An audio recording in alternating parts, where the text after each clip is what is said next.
ಮೋದದಿಂದಿಯುವೆನು ಜಾಂಬವತಿ ಅಂಬಿವಳ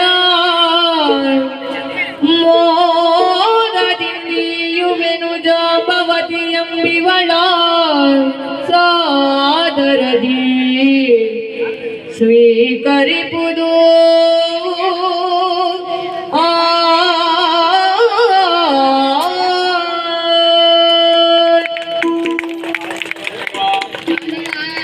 ಬ್ರಹ್ಮಾಂಡದ ಒಡೆಯನಾದ ನೀನು ನನ್ನಲ್ಲಿ ಮನೆಗಾಗಿ ಬೇಡುವ ನಾಟಕ ಮಾಡಿದೆಯಾ?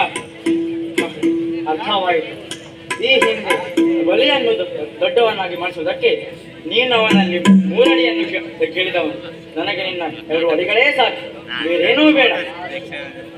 ಮಾತ್ರವಲ್ಲ, ಇದು ಮಣಿ ಮಾತ್ರವಲ್ಲ, ಜೊತೆಗೆ ನಾನೇ ಸಾಕಿ ಮಾಡಿಸಿದ ಕನ್ಯಾಮಣಿ ಮಗಳೇ ಜಾಂಬವತಿ.